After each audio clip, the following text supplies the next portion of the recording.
하나님, 물가에 심겨진 나무들처럼 우리가 예수께 잘 심겨진 아름다운 나무가 되어 우리가 믿음 안에서 소원하고 계획하고 추진하는 모든 일들이 잘 되고 형통케 되는 하나님의 복을 우리 모든 성도들이 받아 누리게 하여 주시옵소서.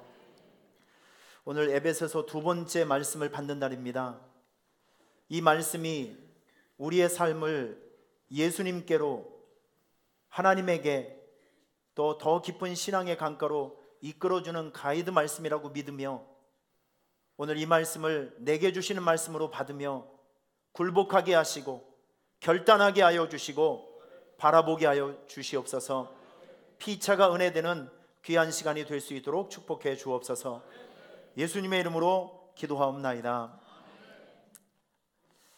자, 여러분, 오늘 빌립보서 두 번째 말씀인데 서로 격려하겠습니다. 그리스도 예수의 마음을 품으세요. 네. 오늘 하나님께서 여러분들에게 빌립보서 말씀을 통해서 말씀해 주실 겁니다. 주의 음성을 들려주실 겁니다. 제가 설교를 하면 많은 분들이 공통적으로 듣는 말씀을 이걸 로고스 말씀이라고 합니다. 그런데 이렇게 공평하게 들려지는 말씀 속에서 오직 나에게만 들려지는 말씀이 있어요. 이걸 레마의 말씀이라고 합니다. 오늘 로고스 말씀 속에서 레마의 말씀을 듣고 찾는 여러분이 되셨으면 좋겠어요. 자, 우리 지난주에 제가 여러분들에게 설명을 해드렸습니다. 바울이 빌립보서를 쓰게 된 배경을 이렇게 역사적인 배경으로 쭉 설명을 해드렸습니다. 다 기억하시는 것은 무리시겠지만 제가 어떤 분에게 물어봤더니 신발을 신는 동안 잊어버리신대요. 그래서 지난주 말씀을 자기한테 물어보지 말라 그러더라고요. 저는 그때 좌절감과 희망이 동시에 느껴졌습니다. 똑같은 설교를 다시 해도 되겠구나. 자, 빌립보서, 사도 바울이 이 빌립보서를 이제 쓰면서 여러 가지 그 복잡한 상황 속에 있는 빌립보 교회를 향해서 서신을 보냈습니다. 편지를 보냈습니다. 사도 바울은 이 빌립보서를 쓰면서 큰 주제 하나를 우리에게 던지고 있습니다. 너희들은 복음에 합당한 생활을 하라. 오늘 이 한 말씀이 여러분 모두에게 울림이 될 수 있길 바랍니다. 잔소리가 아니라 울림이요. 복음에 합당한 생활을 해라. 자, 그런데 우리가 한 가지 개념 정리를 한번 하겠습니다. 합당이라는 말입니다. 합당. 자, 사진 한번 보여주세요. 여러분, 이 합당은요, 헬라어로 악시오스라는 단어를 썼습니다. 악스세요가 아니라 악시오스요. 자, 눈을 뜨시고, 악시오스라는 단어를 써서 이게 무슨 의미가 있냐면, 지금 여러분 저울을 보시면 저울이 공평하게 수평을 이루고 있죠. 이 저울이 수평을 이루고 있다는 뜻은 무엇이냐면, 왼쪽과 오른쪽의 무게가 동일할 때 어느 한쪽으로 치우치지 않고 저울이 공평하게 이렇게 균형을 이루게 됩니다. 자, 이게 바로 저울이 한쪽으로 치우치지 않고 균형을 유지하고 있는 상태, 이게 바로 악시오스, 합당이라는 것입니다. 여러분, 사도 바울이 오늘 우리에게 그리스도 복음에 합당하게 생활하라, 이 말은 무슨 얘기냐면 예수님과 똑같이 살라는 뜻이에요. 깨달음이 있기를 축원합니다. 예수님처럼 똑같이 살아라, 균형 있게 살아라. 예수님은 한없이 올라가고 우리는 한없이 처지고 이런 것이 아니라 예수님과 균형 있는 삶을 살아라. 예수님과 비슷하게 예수님의 모습처럼 이렇게 살라는 이제 그런 깊은 뜻이 있습니다. 이 합당이라는 단어를 여러분께서 마음에 좀 담아두고 사셨으면 좋겠습니다. 합당하게 생활하셔야 됩니다. 그래서 사도 바울이 이야기를 했습니다. 빌립보서 1장에 사도 바울이 그리스도 복음에 합당하게 생활하는 것 여러 가지를 설명해 줬는데, 우선 하나님께서 주신 여러분의 자리를 이탈하지 않는 것, 사명의 자리를 이탈하지 않는 것, 기도의 자리를 이탈하지 않는 것, 하나님께서 여러분에게 주신 교회를 이탈하지 않는 것, 자기 자리를 지키는 것. 자, 우리 성가대의 특징이 있습니다. 성가대는 입회원선을 받을 수 있는데 이 하나님 나라에 갈 때까지 여기서 못 나가요. 그런 줄 아시고 성가대를 충성하시길 바랍니다. 여기는 입구는 있는데 출구가 없는 거예요. 어떤 일이 있어도 여러분의 자리를 지키며 신앙생활하는 여러분이 되시길 바랍니다. 여러분들은 주일날이면 반드시 이 자리에 있으셔야 돼요. 다른 데 있으시면 안 돼요. 여기에, 이 자리에, 여러분의 사명의 자리에 있으셔야 합니다. 그리고 사도 바울이 이야기를 합니다. 코이노니아, 따로 놀지 말고, 혼자 놀지 말고 반드시 여러 사람과 섞여라. 교회 사역과 섞여라. 참여해라. 동참하라. 이것이 복음에 합당한 생활입니다. 여러분, 우리 예수님은 사역을 하실 때 항상 팀 사역을 하셨습니다. 혼자 막 천둥 번개 내리면서 막 이렇게 사역한 것이 아니라 항상 우리 예수님은 팀 사역을 하셨어요. 코이노니아, 합력하여 선을 이루시는 분이 우리 예수님이신데, 그리고 빌립보 성도들에게 사도 바울이 이야기를 합니다. 자기가 감옥에 있는 것은 이거 저주받은 시간이 아니다. 이거 고난, 사람들이 보기에는 이 고난인데 사실은 이 고난의 본질은 뭐냐면 하나님께서 로마를 통해서 세계 복음화를 이루시는 하나님의 멋있는 선교 전략이다 라고 하는 것을 가르쳐 주었습니다. 여러분, 이것은 고난에 대한 해석 능력을 여러분들에게 다른 시야를 열어주는 굉장히 중요한 말씀입니다. 고난이라고 하는 것은 묶임과 또 우리에게 있는 시련과 가슴 아픈 일들, 여러분, 이 모든 것은 고통을 수반하지만 그 고통과 빨간 신호등 속에는 여러분들의 삶을 유익하게 해주시려는 하나님의 의도된 계획이 있다는 것을 아셔야 합니다. 그래서 인생의 빨간 신호등이 왔을 때 세 가지로 반응하라. 사진 한번 보여주세요. 이거 저희가 지난주에 여러분들에게 굉장히 많이 소개해드렸습니다. 인생의 빨간 신호등 앞에서 우리가 반드시 해야 될 거 따라하겠습니다. 항상 기뻐하라. 자, 이 기쁨은 내가 밥을 먹었을 때 기쁨, 집안이 잘 됐을 때, 어떤 내가 필요한 것이 충족되었을 때 찾아오는 물리적인 기쁨이 아니라 하나님께서 내 삶을 이끌어 가심에 내가 그 모든 것을 인정하는 거예요. 이게 기뻐한다라는 뜻입니다. 쉬지 말고 기도하라. 쉬지 말고 기도의 이유가 무엇이냐면 기도 안 하면 시험을 못 버텨요. 기도 안 하면 유혹을 견딜 수 없어요. 기도하지 않으면 여러분, 이 믿음의 자리에서, 이 신앙의 자리에서 우리는 버텨낼 수가 없습니다. 버텨내려면 기도해야 돼요. 영역이 있어야 돼요. 말씀 들을 때 아멘도 크게 하셔야 돼요. 할렐루야. 이걸 전문 용어로 옆구리를 찔러서 인사를 받는다, 그렇게 하고 있습니다. 제가 이렇게 톤을 높이면 알아서 아멘을 좀 크게 해주시길 바랍니다. 이게 있어야죠. 이게 우리 장사를 한두 번 하는 것도 아닌데 저를 좀 도와주는 의미에서 아멘도 하셔야 정신도 바짝 차리고 재미가 있어요. 저도 신나고 하나님도 신나고. 아시겠죠? 잘 부탁드리겠습니다. 오늘 갈 길이 굉장히 멉니다. 제 손에 18장의 원고가 있사오니 기억해 주시길 바랍니다. 자, 쉬지 말고 기도하라. 범사에 감사하라. 감사는요, 돌아오는 부메랑의 능력이 있다는 것을 기억해 주시길 바랍니다. 자, 그리고 이 사도 바울이 빌립보를 쓸 때 그냥 쓴 것이 아니라 몇 가지 이유가 있었어요. 내적인 이유, 외적인 이유가 있었습니다. 그 첫 번째 이유가 무엇이냐면 이 에바브로디도 빌립보 교회에서 청년 하나를 보냅니다. 사도 바울을 도와주라고. 그런데 이 청년이 로마에 도착하면서 병에 걸렸어요. 그래서 죽을 병에 걸렸어요. 사도 바울이 안수기도 하고 고쳐져서 이제 돌려보냈습니다. 그런데 여러분, 이 에바브로디도를 보냈을 때는 빌립보 교회 성도들이 바람이 있었습니다. 어떠한 일이 있어도 바울 목사님 곁을 떠나지 말고 그 모든 판결이 나올 때까지 좀 잘 지키면서 좀 보필을 좀 잘 해라. 그래서 우리식으로 얘기하면 비행기표도 끊어주고, 그리고 집도 사주고 자동차도 사주고 다 모든 걸 제공을 했어요. 그런데 이 청년이 몇 주 지나지 않고 집으로 돌아가야 될 상황이 생겼습니다. 그러면 집으로 돌아오는 그 청년을 빌립보 교인들이 오해할 수 있잖아요. 아, 참 지구력도 없다. 너는 그 정도도 못하냐? 내가 너를 잘못 알고 있었구나. 이렇게 오해할 수 있는 상황이라고요. 그런데 사도 바울은 에바브로디도를 생각하는 거예요. 아, 이 청년이 나 때문에 욕먹는 일은 없어야 되겠다. 여러분, 사람이요, 한 번 그 명예가 올라가는 것은 어렵지만 한 번 그 명예가 땅에 떨어지는 것은 매우 쉽습니다. 그리고 여러분, 그거 아세요? 첫인상이 끝인상 된다는 거 아십니까? 모르세요? 처음 들어보셨군요. 적어 놓으실 바랍니다.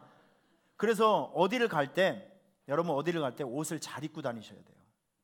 여러분의 옷은 결국 여러분의 첫인상이 되기 때문에, 특별히 맞선을 본다든지 입사를 한다든지 아니면 누군가를 처음 만날 때, 그때 모든 걸 다 동원해서 최고 멋쟁이로 가십시오. 그렇게 안 살아도 상관없어요. 알아들을 수 있는 사람 알아들으시길 바랍니다. 그게 일상에 좋아요, 여러분.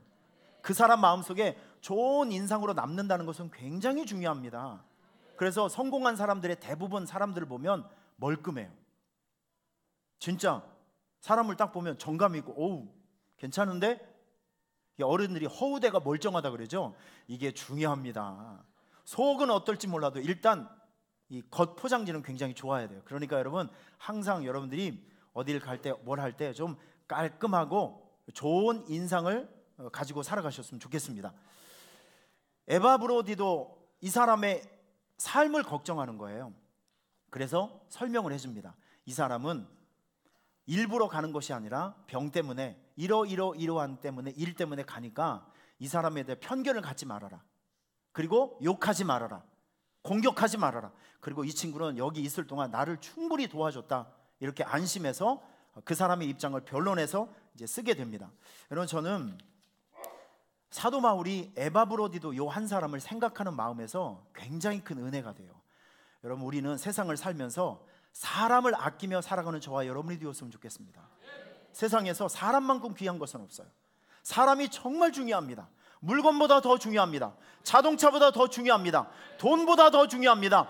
보석보다 더 중요합니다. 사람이 정말 중요해요. 여러분, 세상에서 제일 중요한 것은 사람입니다. 할렐루야. 그래서 우리 맨날 보는 가족들이나 지금 우리가 맨날 보는 우리 성도들, 여러분, 우리가 이게 만만한 사이가 아니에요. 우리는 굉장히 소중한 사이입니다. 할렐루야. 서로 인사하세요. 당신은 나에게 최고입니다. 네. 사람을 아끼며 살아가셔야 돼요. 제가 몇 년 만에 감동적으로 본 드라마가 끝났어요. 남자친구가 끝났어요. 네. 남자친구가 끝나버렸어요. 이 세상을 무슨 재미로 살아갈지 모르겠습니다. 굉장히 슬퍼요. 그런데 제가 이 뻔한 드라마를 왜 좋아하게 됐냐면 유영수 작가의 필력 때문에 제가 좋아했어요. 이 대사가 많지는 않지만 그 대사 하나하나가 가슴에 푹푹 들어와요. 제가 느낀 걸 여러분들께서 느낄 수 있나 모르겠네요. 제가 몇 가지 한번 가져왔습니다. 파도가 바다의 일이라면 당신을 생각하는 것은 나의 일입니다. 뭐 느낌이 오세요? 느낌이 오시냐고요? 여러분, 이거 진짜 어마어마한 말이에요. 파도가 바다의 일이라면 내가 당신을 생각하는 건 나의 일이래요. 우와, 이건 진짜 어떤 이런 표현을 할 수 있을까? 사랑의 고백을 이렇게 합니다. 내가 당신을 좋아합니다. 이런 말을 진혁이가 이렇게 얘기하는 거예요. 주인공 이름이 진혁이잖아요. 김진혁. 영철이가 아니에요. 진혁이에요. 사람이 사람을 마음에 들여놓는다는 거, 그리고 한참 있습니다. 그것은 아주 의미 있는 일이라고 생각합니다. 나는 당신을 좋아합니다 라는 말을 이렇게 고급스럽게 이 인간이, 사람이 사람을 마음속에 들여놓는다는 것은 한참 있고 아주 의미 있는 일입니다. 나는 당신을 좋아하기로 결정했습니다. 와, 여러분, 이게 감동이 안 되세요? 사람이 사람 마음을 들여놓는 것은 굉장히 의미 있는 일이래요. 저는 그때 아멘을 했습니다. 어마어마한 얘기예요. 저 여자친구가 그거 계속 보여주세요. 저의 얼굴보다 저걸 계속 보여주세요. 저 여자친구가 이름이 차수연인데, 그 수연 씨가 찾아온 그 김진혁이에게 왜 여기 왔어요? 라고 질문을 합니다. 그런데 보고 싶어서 왔어요 라고 하는 말을 이렇게 멋들어지게 하더라고요. 잘 들어보세요. 가지 말라는데 가고 싶은 길이 있어요. 만나지 말자면서 만나고 싶은 사람이 있어요. 하지 말라면 더욱 해보고 싶은 일이 있어요. 그 마음 때문에 내가 여기 왔어요. 이 인간이 이런 일을 해요. 여러분, 진짜 어마어마한 얘기잖아. 나 당신 보고 싶어서 왔어. 뭐 이런 얘기를 이렇게 구구절절 얘기를 하는 거예요. 와, 그러니 여러분 감동과 은혜가 안 됩니까? 이런 게 여러분 이게 들리세요? 저는 이거 들을 때 진짜 설교를 받아 적는 마음으로 멘트를 막 받아 적었어요. 너무 좋잖아요. 말이 고급스럽잖아요. 15회차 그 드라마를 보니까 여기 차수연이가 이 진혁이하고 이별을 선포하는 그 슬픈 장면이 나오더라고요. 여자 주인공이 얘기를 합니다. 진혁 씨, 우리 헤어져요. 그때 얘기를 하는데 진혁이가 막 울면서 얘기를 합니다. 당신이 왜 나를 버려요? 이렇게 울어요 막. 그랬더니 이 수연이가 그때 이렇게 얘기를 합니다. 나 다음 주부터 그냥 이것만 틀어놓고 설교를 할까 봐요. 다들 얼굴 표정이 너무 좋아하시네. 자, 그때 이 수연 씨가 이런 얘기를 합니다. 내가 당신을 어떻게 버려요? 내가 세상에서 가장 사랑하는 사람이 나 때문에 다치는 것을 보는 것이 두려워서 따라하겠습니다. 보내주는 거예요. 진짜 사람 마음을 들었다 놨다 하면서 은혜가 돼요, 안 돼요? 여러분, 저는 여기서 이런 걸 봅니다. 이 사람은 서로는 이 사람을 너무 서로 좋아하고 사랑하는구나, 아끼는구나. 내가 사랑하는 사람이 고통받는 것이 너무 싫으니까 이 수연이는 자기 행복을 포기하는 거죠. 이 마음, 사람을 사랑하고 존중하고 그리고 축복해주고 감싸주는 이 마음, 드라마를 보면서 저는 우리 주님의 마음을 한번 느껴봤어요. 진짜 중요한 것은 사람입니다. 우리 예수님께서 이 세상에 아들이신 예수를 이 세상에 보내준 이유는 사람 때문에 보내주신 거예요. 죄인을 구원해 주시기 위해서.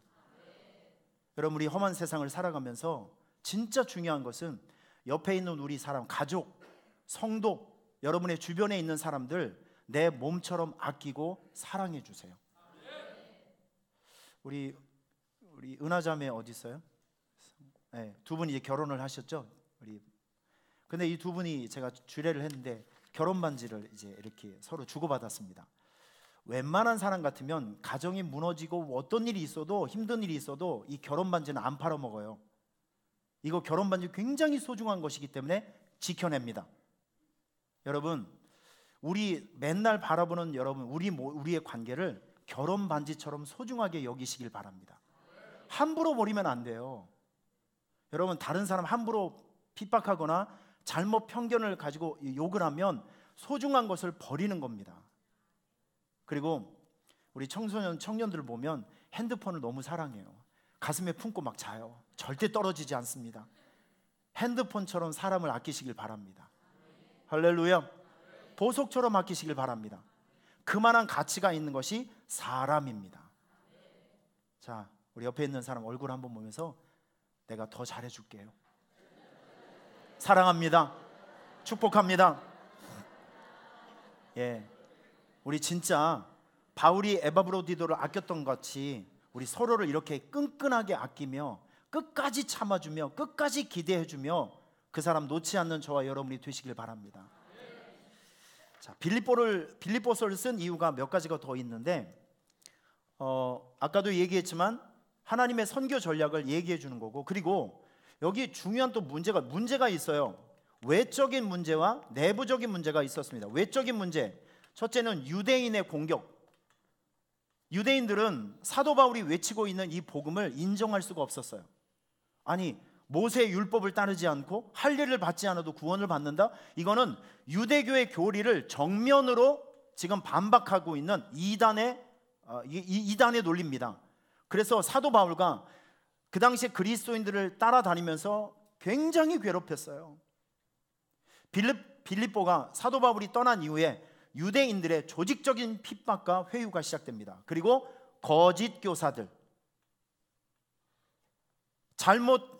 성경을 잘못 해석하고 그리고 그 사람들에게 들어서는 안 될 소리를 들어가면서 자꾸 유혹하는 사람들의 세력이 생겼어요.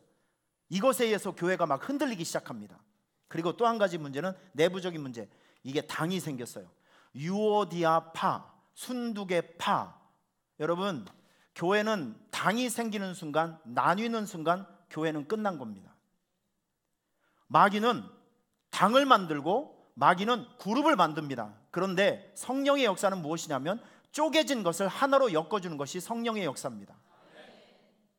어떠한 경우에라도 사람 중심적인 리더십으로 인해서 그 사람으로 이렇게 그룹이 생기고 저 사람 중심으로 그룹이 생겨서 알력이 생기면 안 되고 보이지 않는 당파가 생기면 그 집안은 끝난 겁니다. 그 교회는 끝난 겁니다.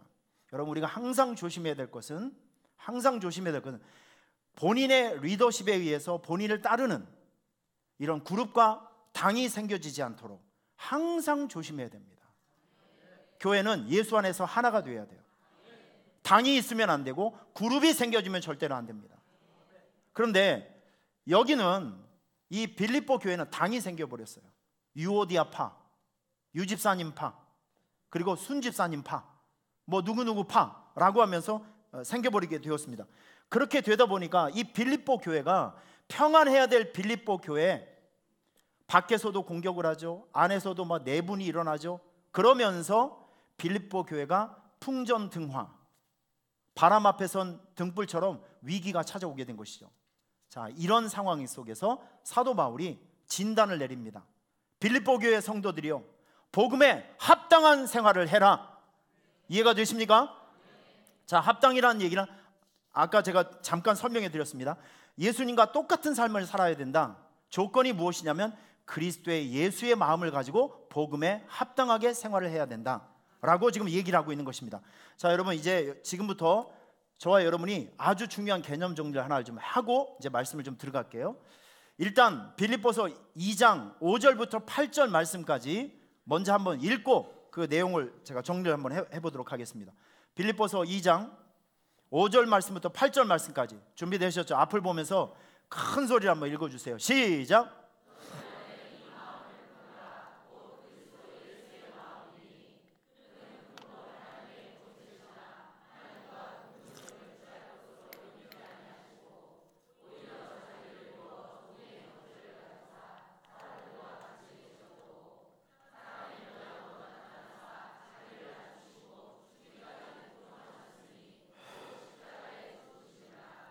여러분, 지금부터 제가 설명을 쭉 할 텐데 이런 게 뚫려야 돼요.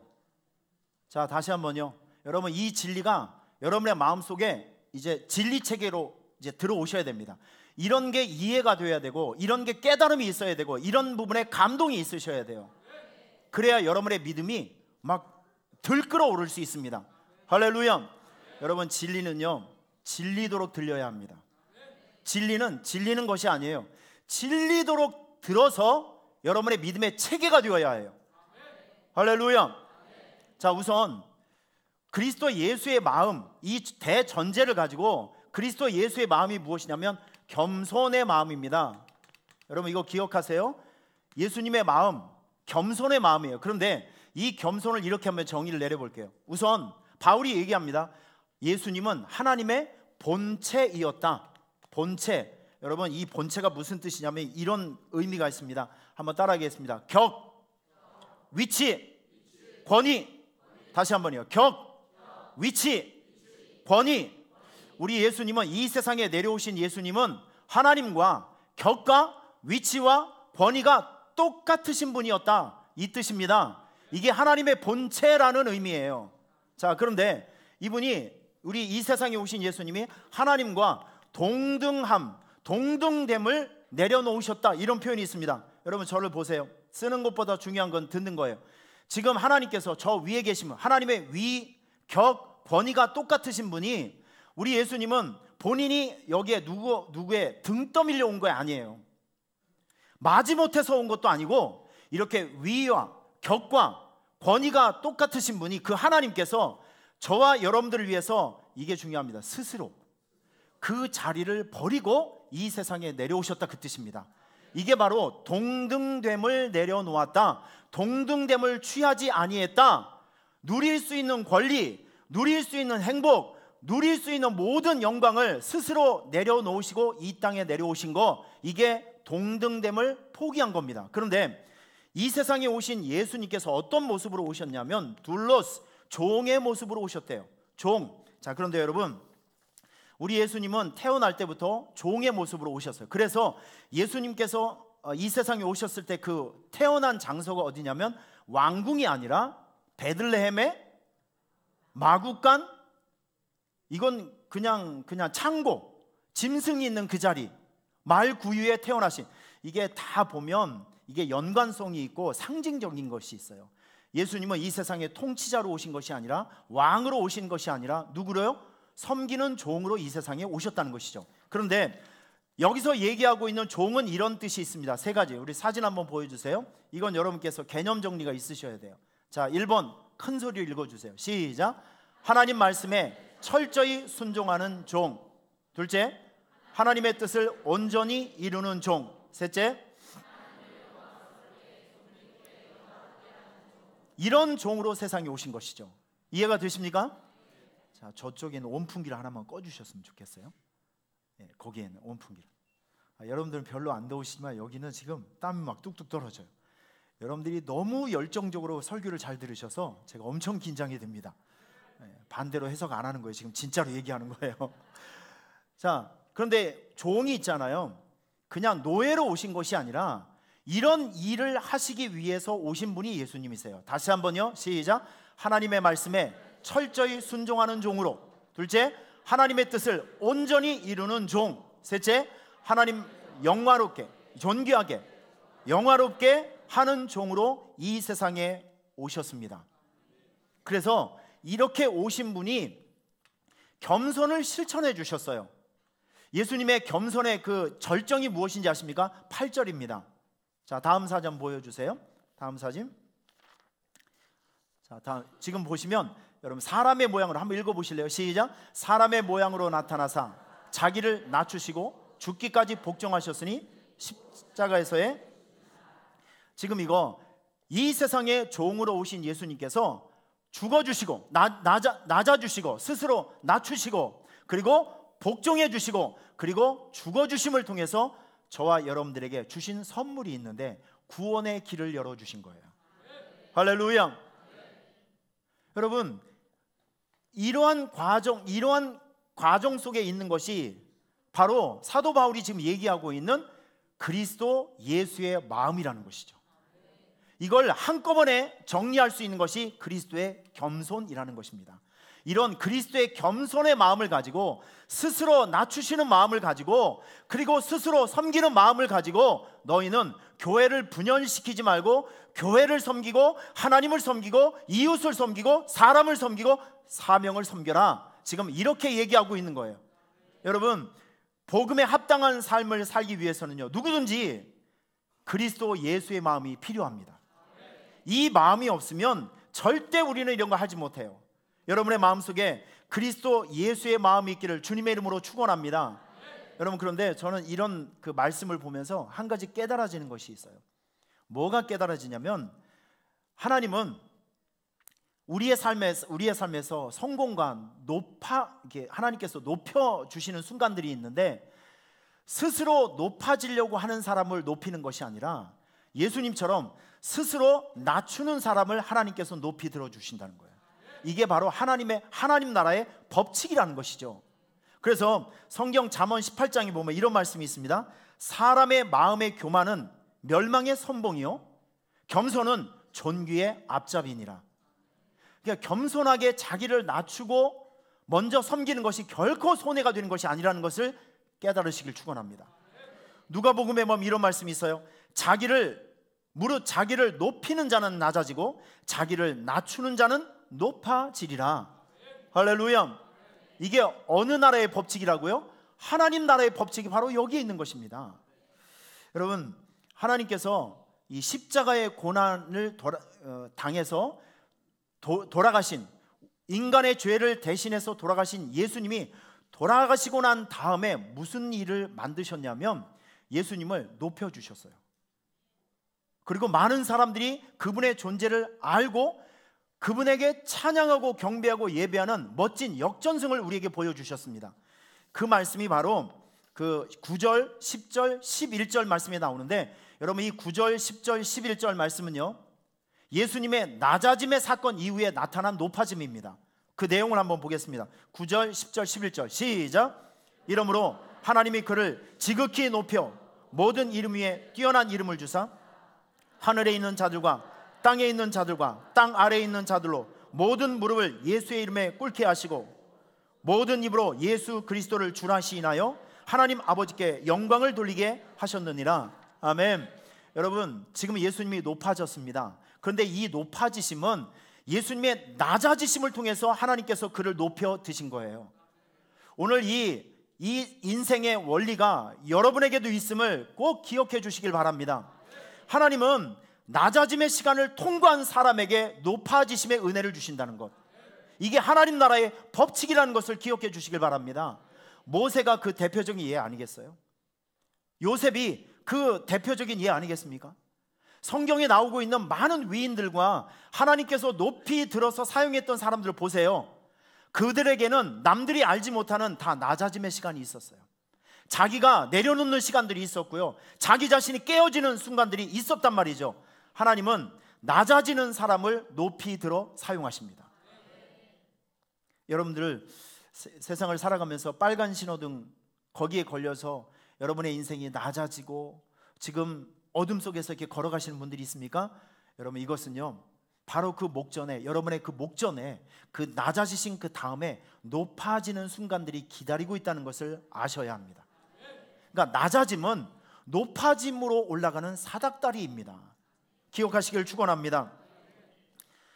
지금 사도 바울은 흔들리고 있는 빌립보 교회를 향해서 외칩니다. 너희는 그리스도 예수의 마음을 품고 복음에 합당한 생활을 해야 된다. 이게 큰 주제로 지금 우리에게 설명되고 있는 거예요. 그래서 이 2장과 1장을 통해서 계속 우리에게 주는 메시지가 무엇이냐면, 그러면 그리스도 예수의 마음을 가지고 합당하게 생활하는 교회 생활이 어떤 것인가에 대해서 계속 설명을 해주고 있는데, 1장을 보면 이런 겁니다. 살든지 죽든지, 여러분 이게 무슨 뜻이냐면 결과에 상관이 없이 하나님을 사랑하라. 여러분, 우리가 잘날 때, 성공할 때, 건강할 때만 하나님이 있는 거 아닙니다. 내가 위기에 처해 있거나 어려움이 있을 때도 하나님은 같이 존재합니다. 결과에 상관이 없이, 환경에 상관이 없이 하나님은 존재합니다. 그래서 하나님을 신뢰해야 됩니다. 결과에 상관이 없이 하나님을 사랑해야 된다, 예배해야 된다, 신뢰해야 된다. 그걸 가르쳐주고 있고요. 두 번째, 우리는 예수 안에서 한 가족이니 가족의식을 가지고, 공동체 의식을 가지고, 한몸 의식을 가지고 교회를 하나로 이루는 일에 전심전력해야 된다. 지금 이렇게 좀 설명을 하고 있는 것입니다. 그리고 나서 이 빌립보서 2장을 쭉 보면 그리스도 예수의 마음을 가지고 합당하게 이 복음에 합당한 생활을 하는 이 구체적인 실예를 우리에게 좀 적용해 주고 있는데, 이겁니다. 나보다 남을 낮게 여겨라. 너의 행복만 챙기지 말고 다른 사람의 성공과 행복도 관리를 해줘라. 그리고 모든 일을 원망과 시비가 없게 하라. 여러분, 이것이 그리스도 예수의 마음의 구체적인 실예입니다. 오늘 이 시간에는 요 세 가지를 여러분들에게 간단하게 정리를 해드리니까 요 세 가지 개념을 마음속에 딱 잡으시고 훈련하시길 바랍니다.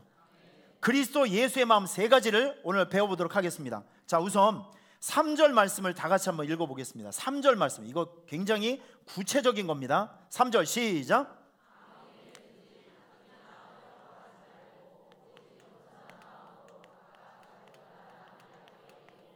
자, 남을 나보다 낮게 여긴다. 여러분, 이 마음이요, 이 마음이 그리스도 예수의 마음이라는 것이죠. 여러분, 이거 쉽지 않은 겁니다. 남을 나보다 낮게 여기는 것은 정말 쉽지 않아요. 여러분, 그 베이스에 뭐가 있어야 되냐면 겸손, 그리스도 예수의 마음이 있지 않고는 결코 다른 사람을 나보다 낮게 여길 수가 없는 것이죠. 제가 이 설교를 준비하면서 이 성공한 사람들의 후견자들, 여러분 성공한 사람들을 보면 반드시 뒤에서 기도해주는 아내가 있었다든지 기도해주는 어머니가 있었다든지 그 사람을 격려해주고 끊임없이 후원해주는 후견자들이 굉장히 많았어요. 여러분, 이거 다 우리가 알고 있는 사실입니다. 그런데 이 종교개혁자 루터라는 사람이 있는데, 사진 보여주세요. 이분은 정말 그 기독교 역사에 큰 획을 그었던 분입니다. 대단하신 분이죠. 그런데 항상 앞장서 있는 사람들은 바람을 많이 맞습니다. 이 사람도 종교 개혁을 하면서 수없이 많은 테러를 당했어요. 수없이 많은 공격을 당했습니다.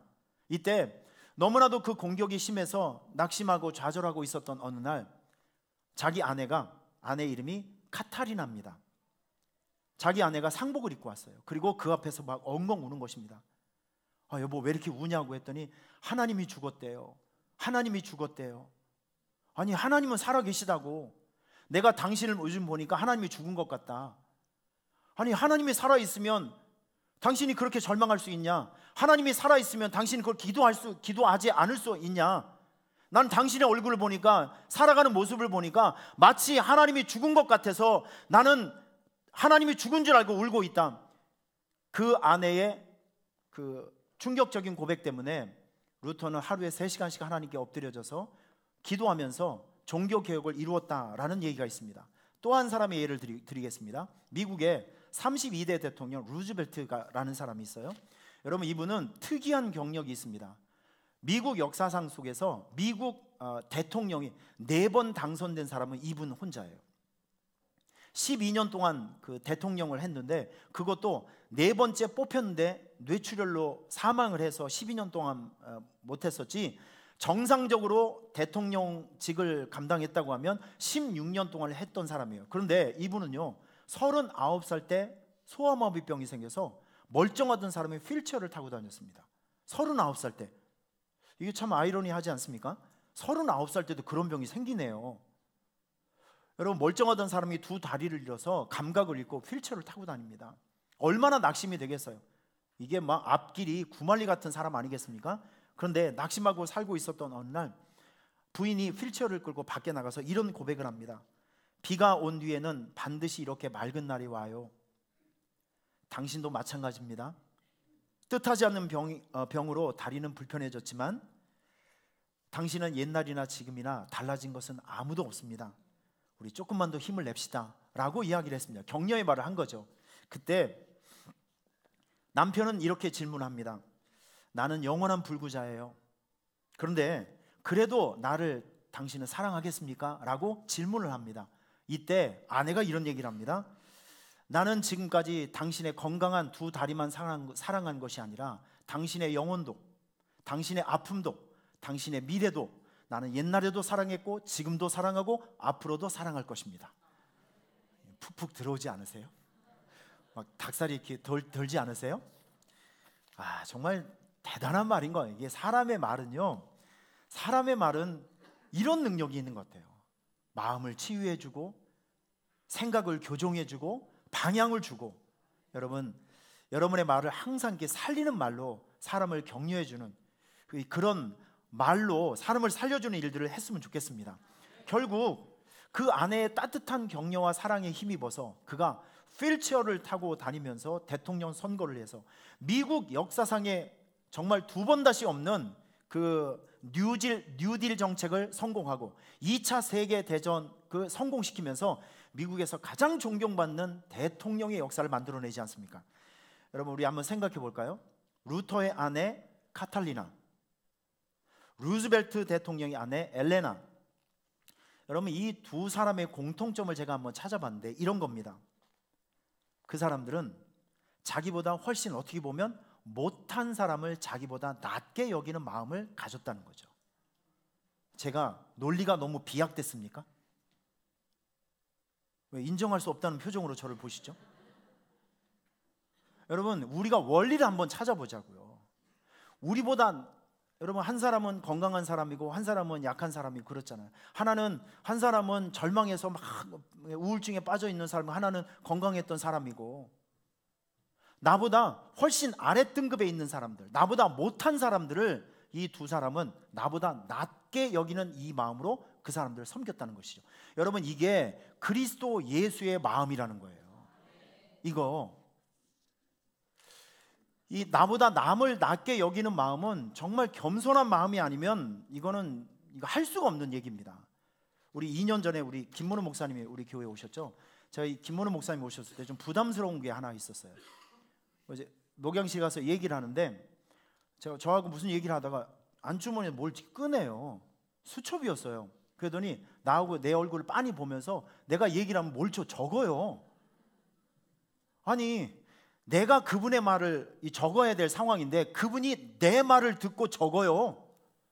참 이분 참 희한하다. 한참 얘기를 하고 우리 교회 얘기를 듣더니 목사님이 그 교회 김문호 목사님 교회는 2만 명 모이는 교회예요. 여러분 2만 명 모이는 교회에서 뭘 얘기하면 오산 수총교회가 하고 있는 뉴패밀리 전도 축제를 가르쳐 달래요. 이게 말이 됩니까? 아니 진짜 가르쳐 달래요. 우리가 이렇게 한번 해보고 싶다. 여러분 저는 이게 굉장히 큰 충격이었습니다. 가서 재작년에 우리 교회가 하고 있는 시스템으로 전도 축제를 진짜 했어요. 제가 몇 차례 내려가서 프로그램도 깔아드리고 설명회도 하면서 했는데 그것보다 중요한 것은 이겁니다. 그분의 마음속에는 나보다 남을 낮게 여기는 겸손의 마음이 있구나. 이걸 제가 발견한 거예요. 여러분 사람을 볼 때 누구를 만나든지 간에 저 사람은 나보다 낫다, 내가 저 사람에게 배울 것이 있다 라는 전제를 가지고 사람을 만나시길 바랍니다. 자, 우리 실천 한번 해보겠습니다.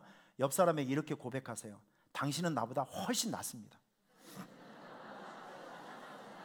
아니 비웃지 마시고요. 자, 그리고 한 가지 더 고백하겠습니다.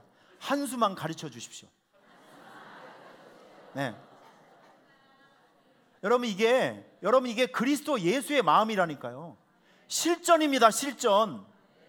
사도 바울이 흔들리고 있는 교회를 향해서 이렇게 자기의 욕심을 많이 가지고 살아가는 빌립보 교회 성도들 향해서 너희는 그리스도 예수의 마음을 품어라. 그 구체적인 방법이 무엇이냐면 그 사람을, 내 반대편에 있는 사람을, 내 옆에 있는 사람을 자꾸 뭐라 하지 말고 그 사람이 나의 스승이다 라는 마음으로, 다른 사람을 나보다 낮게 여기는 마음으로 사람을 바라보라는 거예요. 우리 다른 사람을 바라볼 때 그 사람이 나의 하수다라고 생각하지 마시고요.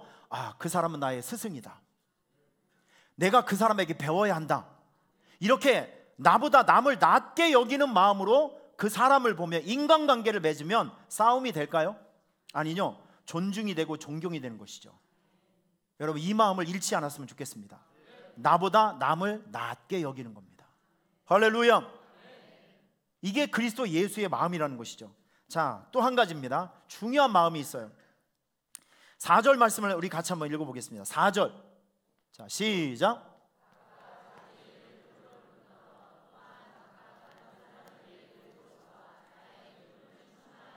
자, 지금 보시면 여기 보면 일단은 너의 일을 잘해라.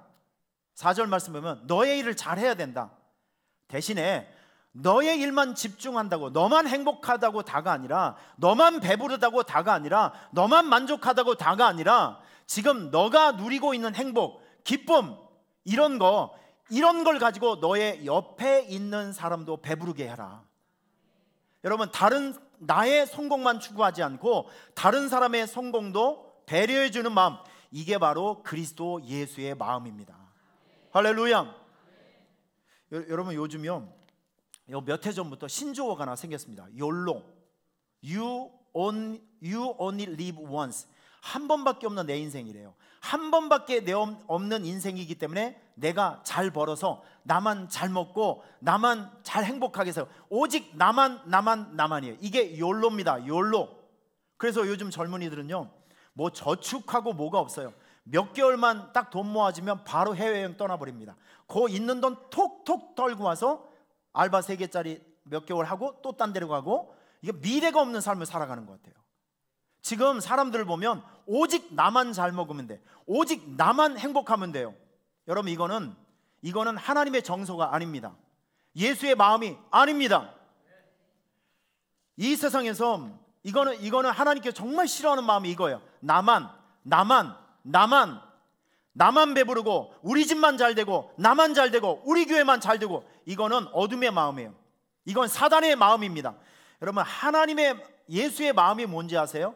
공유입니다. 공유. 함께 나눠 쓰는 것이죠.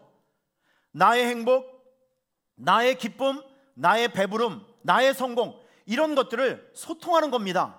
공유하는 겁니다. 나누어 주는 것입니다.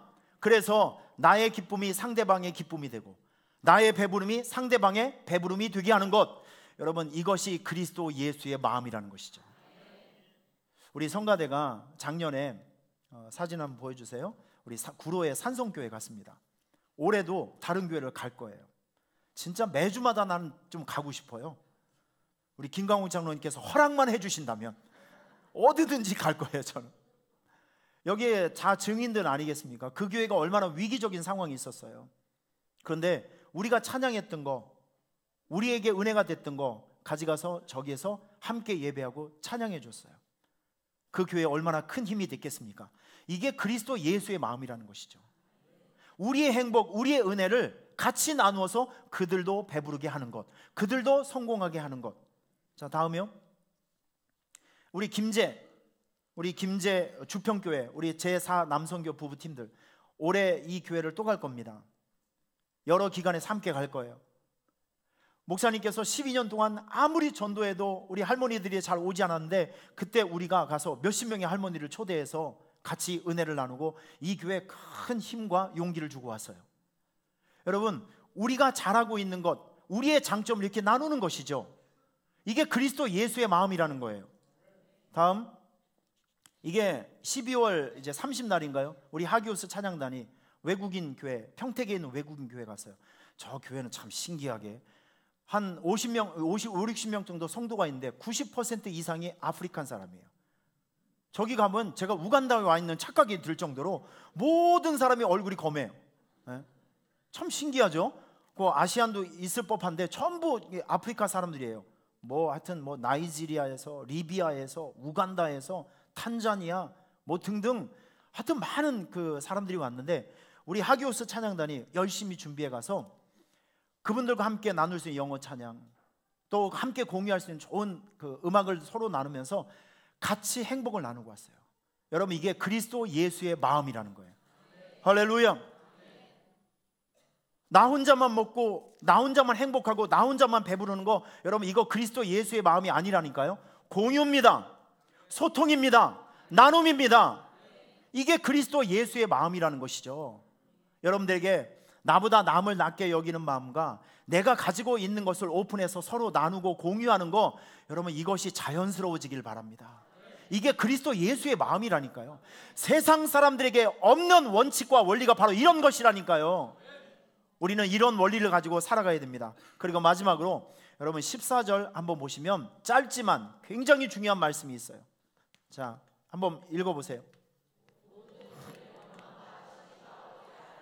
자, 지금 보시면 여기에 원망과 시비라는 단어가 있습니다. 이거를 원어적인 개념으로 여러분께서 이해를 하셔야 돼요. 원망은요, 이겁니다. 의심.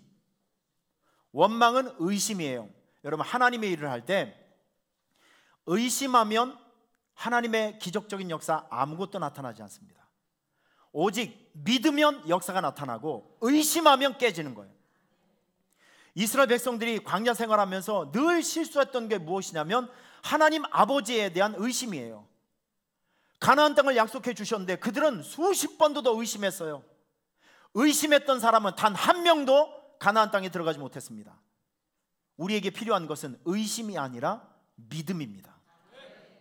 하나님이 된다고 하면, 하나님이 주신다고 하면, 하나님이 약속하신 것은 반드시 이루어지고 변경이 되질 않습니다. 영원합니다. 이런 걸 믿으면서 가는 거죠. 여러분, 하나님의 일을 할 때 의심으로 하시면 안 됩니다. 그리고 시비라는 단어가 있는데 이건 두 가지 의미가 있어요. 첫째는 지적 행위, 둘째는 지성적 반역, 영적인 반역. 이게 바로 시비라는 것입니다. 여러분, 하나님의 일, 교회 생활을 하면서 자꾸 나는 잘했고 너는 못했다라고 지적을 하면 안 되고, 그리고 교회에서 제시한 이런 비전들, 하나님께서 제시한 이런 비전들을 비판하거나 내 생각대로 판단해서 이걸 지성적으로, 감성적으로, 영적으로 반역해서는 안 된다는 것이죠. 여러분, 이게 굉장히 중요한 원리입니다. 원칙입니다. 여러분, 모든 일들을, 주님의 일들은요, 의심과 그리고 이 영적인 지성적인 반역을 하면 안 되고, 우리는 주어진 일들에 대해서 감사와 순종으로 반응하며 살아가야 될 줄 믿습니다. 이게 바로 그리스도 예수의 마음이라는 거예요.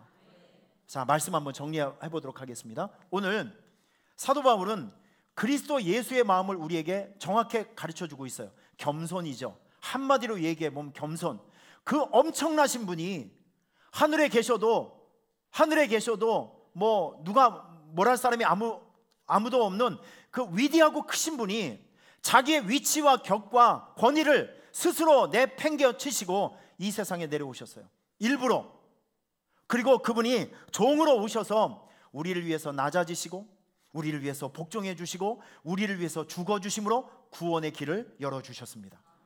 할렐루야. 이게 하나님의 사랑이라는 것이죠.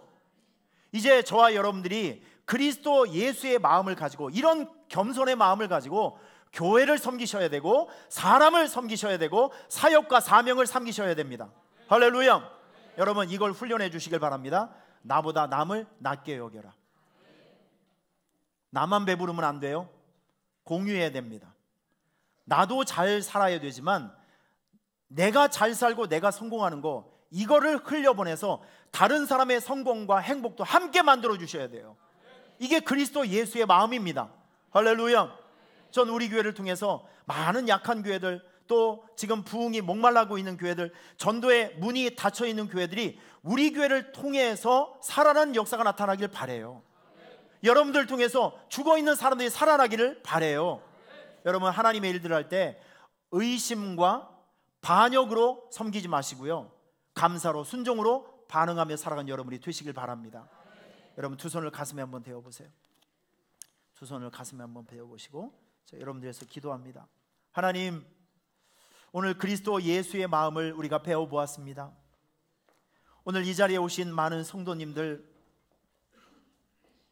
우리 성도님들 마음속에 차가운 마음이 아니라 하나님께서 우리를 사랑해 주셨던 그 따뜻한 마음, 열정적인 마음, 또 사랑의 마음들이 우리의 마음속에 불타오를 수 있도록 도와주시옵소서.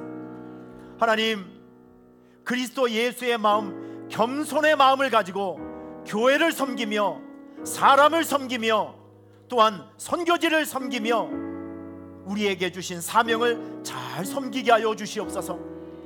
나보다 남을 낮게 여기는 겸손의 마음, 다른 사람의 행복을 만들어주는 따뜻한 배려, 겸손과 감사로 순종하며 나아갈 수 있는 그리스도 예수의 마음이 우리 성도들의 상식이 되게 하여 주시고 신앙의 체질이 되게 하여 주시고 신앙생활의 기본적인 소양이 되게 하여 주시옵소서. 그리스도 예수의 마음을 품어라. 복음에 합당한 생활을 하라. 우리 하나님의 대원칙과 예수의 방향이 오늘도 우리의 가슴을 뜨겁게 불타오르게 하여 주시고 주님을 향해서 힘차게 전진할 수 있는 크나큰 믿음들이 되게 해 주옵소서. 예수님의 이름으로 기도하옵나이다. 찬양하며